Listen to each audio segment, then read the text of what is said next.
Hello, guys and girls, men and women. This new story is called The Dead Season. The snow fell in silence.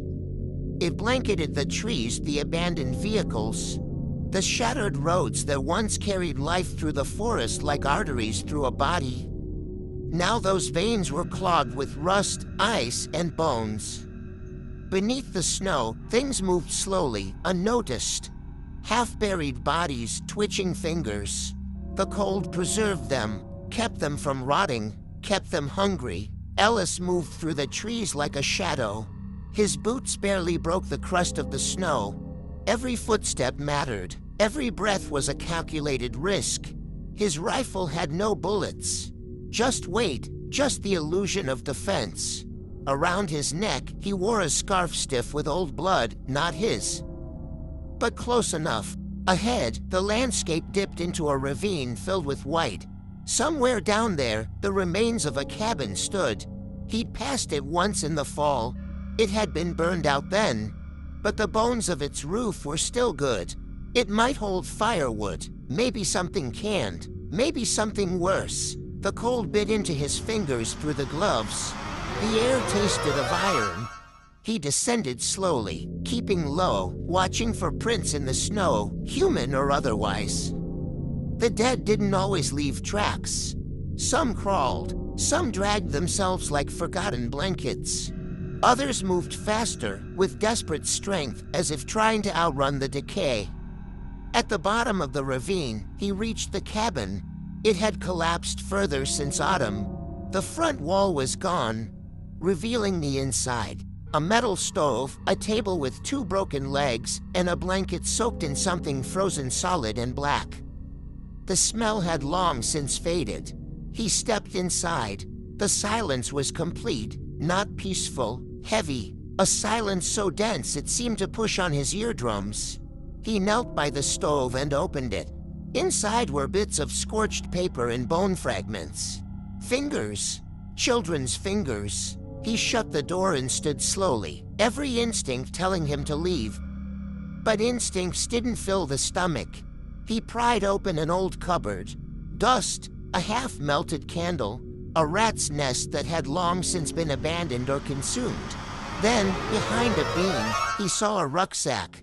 He pulled it free. Inside, 2 cans of food. One unlabeled, the other was peaches. He almost cried. Instead, he sat against the wall and ate one, using a rusted spoon, barely chewing. The syrup stuck to his fingers. He licked it off with a kind of reverence. Then he heard it, the moan, not loud, not close, but enough. He packed the rest, stood, and left the cabin without a backward glance.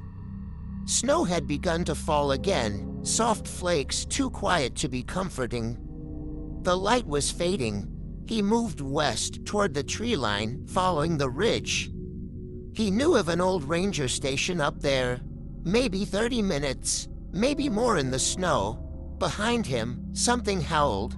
Not a wolf, not anything that once belonged in this world. He didn't run. He moved faster, calculated, controlled. Running made noise. Noise meant death by the time he reached the station. Darkness had settled in. The sky was thick with clouds that looked ready to burst. The building stood like a tombstone among pines, 2 stories, long since looted, but its door was still intact. He forced it open slowly. Inside, it was warmer. The walls were marked with handprints, some small, some smeared. He checked each room. No signs of recent activity.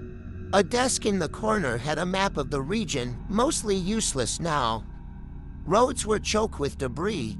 Towns were nests. Cities were graveyards. He found a bedroll upstairs and unrolled his sleeping bag beside it. For a while, he stared at the ceiling. The moans had faded, but they never went far. They followed warmth, heartbeats. They came slow at first, then faster, always hungry, always more. In the middle of the night, the snow came. Heavy, endless. It sealed the world in white. Ellis awoke to a sound, not moaning, but movement, something inside. He stayed still, listened. A thud, then a scrape. Then the sound of something dragging across the floor, slowly, like a wet bag of meat. He turned his head and saw the stairwell. A hand was rising from the gap, pale, blue around the nails, broken fingers twitching in a slow rhythm. Then came the face, once human, now pulled tight with frost. Its eyes were wide, black and gleaming. It didn't groan, it didn't scream, it smiled. He scrambled to his feet and grabbed the rusted hatchet from his pack. The thing pulled itself up, spine snapping back into place as it rose. Its mouth opened, too wide, as if trying to speak, but only blood hissed out and steam. He swung once, twice. It fell, twitched, then lay still. Ellis stood over it for a long time, breathing hard. His breath came out in bursts of fog. Then he realized more were coming. That smile had been a signal, a trigger. He grabbed his pack, stomped through the snow-blown door, and ran. Behind him, a chorus began. Groans, yes, but laughter, too, the wet sound of amusement. Days passed. He crossed rivers, found shelter in a culvert where the ice was thick enough to mask his scent. He scavenged a deer carcass already gnawed by teeth, human ones. His stomach rebelled, but hunger won. One night he found a man, not one of the dead, but dying, torn open from the side. His intestines lay in the snow like spilt spaghetti. His eyes were wide, still breathing, still alive. Beside him, a small girl sat, not crying, just rocking, her arms wrapped around a bag of feathers. Ellis walked past. He did not stop. Somewhere in the mountains, he found a fire. Not his own, not natural, up higher. Corpses burned in the snow, black smoke rising like a signal. Around the blaze stood figures, not moving, not dead, but not quite alive, faces smeared with ash. Their eyes hollow, each held a piece of bone in their hands, chewed clean. Ellis watched from a ridge, then left before they noticed him. Not all survivors were human anymore. He remembered, vaguely, how it had started. News stories about infections, bites, a strange flu, but the virus never made sense. It didn't act like anything known. It spread faster than air. Victims died, then rose, then changed. Not just animated flesh, evolved flesh. After 6 months, they didn't rot. They hardened, their minds sharpened. They began to mimic movements, sounds, routines. Like puppets pretending to be human. Then came the nesting, whole cities taken over. The infected stacked bodies in spires, woven with sinew and trash, creating hives. Some even spoke, not words, just sounds, like animals remembering the shape of language. By spring, Ellis reached the ruins of Haven's Bridge. It had once been a refuge, military-run, safe, but it had fallen like all the others. Bodies hung from the walls, their skin peeled into banners.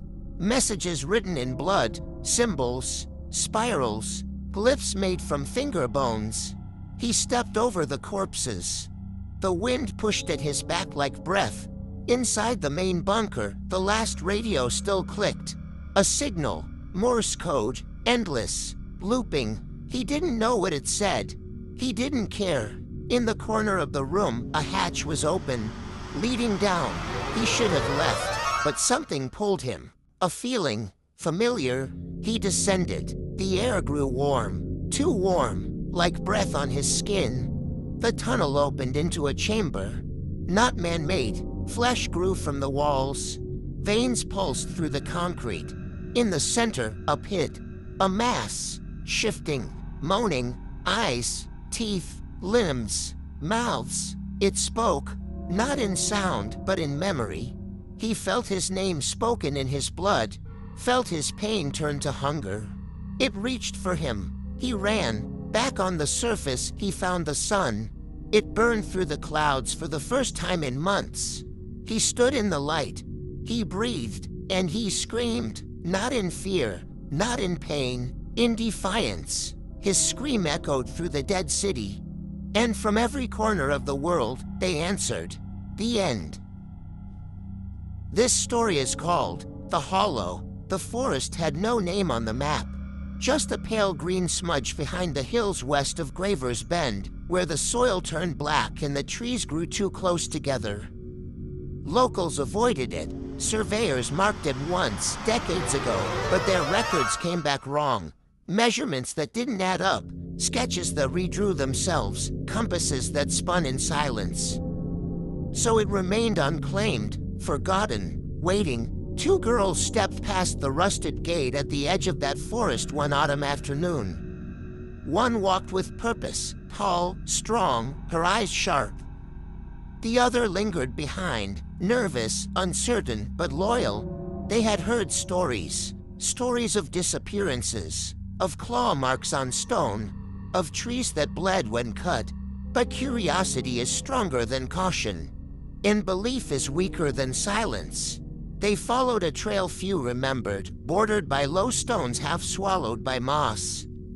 The air shifted as they entered, cooler, thicker, saturated with the scent of wet bark and iron. Behind them, the world narrowed. The trail vanished after 50 steps. And still they walked. Time moved strangely. The sun never seemed to rise or fall, just hovered behind clouds the color of bruised bone. The wind stayed constant, a low hiss threading through the branches. No birds, no insects. Even the girls' own footsteps seemed quieter the farther they went. They found signs of others. Scraps of clothing caught on bark, shattered lantern, glass embedded in a tree trunk like it had melted there, a shoe filled with moss. Yet no bodies, no bones. The tall girl examined them with tight lips and narrowed eyes. The smaller one hesitated at every sign, glancing over her shoulder. There was never anything behind them, but there was never nothing either. The forest seemed to breathe. By dusk, they found the house. It leaned at an angle, half swallowed by the earth as if sinking. The boards were rotted, but not collapsed. No windows, no door, just a dark opening in the center, too wide, too low. They circled it. No path led in, but carvings surrounded the threshold. Deep grooves that twisted and coiled in symbols that didn't belong to language. Some moved slightly when watched too long, like worms trapped in wood. They entered without speaking. The air inside was colder. The walls pulsed slightly, as though reacting to breath. Furniture lay scattered, tables overturned, a broken cradle in the corner, its rockers still faintly moving. The back wall had a spiral carved into it. The lines extended out of the frame, as though the house had been built around the symbol, not the other way around. The taller girl touched the spiral. The house sighed. Somewhere above, something moved. They stayed the night. Sleep came in fragments, broken by strange sounds, water dripping on wood, long stretches of silence broken by heavy thuds overhead. Once, in the deepest hour, the smaller girl woke to see her friend standing at the wall, head tilted, tracing the spiral slowly with one finger. She did not speak. In the morning, her eyes were different. The forest had changed. The trees were closer, the air warmer, wet. The ground sloped strangely in all directions. The path they'd marked with stones was gone. Only a new trail remained, made of barkless roots spiraling inward. They followed it. The taller girl moved faster now, almost eagerly. The smaller one tried to keep pace. They descended into the hollow. It was not a cave, though it opened like one. The ceiling above was formed by tangled branches, knitted into a dome. The forest floor dipped into a basin, filled with pale light that had no source. No shadows, no reflections. At the center of the hollow stood a stone altar, its surface slick with a black tar-like substance. Shapes were etched into its sides, elongated figures with too many limbs, mouths where eyes should be, their arms raised in offering. Around the altar lay dozens of husks, not bodies, skins. each peeled, dried, and arranged like fallen leaves. Some were animal, some were not. The smaller girl began to cry, silently, her breath hitching. The taller girl stepped forward, transfixed. Her fingers touched the stone. The black substance writhed beneath her skin, threads curling into her palm. The forest exhaled, a sound like 1,000 voices gasping at once. They did not leave the hollow. Instead, they built a shelter from branches and skin, not to survive, but to wait. The smaller girl spoke less each day, her voice growing hoarse. Her eyes no longer focused. Her hands trembled when left idle. The taller one grew still. She would sit for hours, staring into the air, as if reading invisible scripture. The black substance spread along her arm. By the end of the week, it had reached her throat. One night, the trees opened. A corridor of light, white and humming, spilled from the forest's core. Shapes moved within it, tall, slow, walking without footsteps. Their forms pulsed, skin translucent, showing glimpses of organs that did not belong in anything living. The smaller girl hid. The taller girl stood. She walked into the light. The things did not stop her.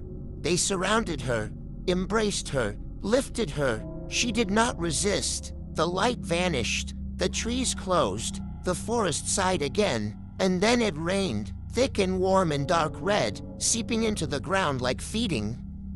The smaller girl wandered. She aged quickly. Her skin thinned. Her eyes sank. Hunger no longer existed. Fear became a constant hum. Her dreams were filled with whispers, spirals, and teeth. She found her reflection once in a pool beneath a hollowed stump. Her eyes were completely black. Years passed, or days. Time twisted like the trees. Eventually, she stopped moving. She knelt in the clearing where the house had been. Now there was only dirt and roots. She pressed her palms into the soil as if in prayer. And the forest answered. Roots rose around her. They pierced her skin. They entered her mouth. They coiled around her limbs. Slowly, she was drawn into the earth, not buried, but planted. She did not scream. Her body stiffened. Her breath ceased. But her eyes remained open, watching. Now, those who wander too far west of Graver's Bend sometimes see two figures at the tree line. One is tall and still and watching. The other is knelled in the soil, half covered in vines, her mouth open in eternal awe. Neither move, but the wind sometimes carries a sound from that direction. Not words, just the sound of something waiting. The end.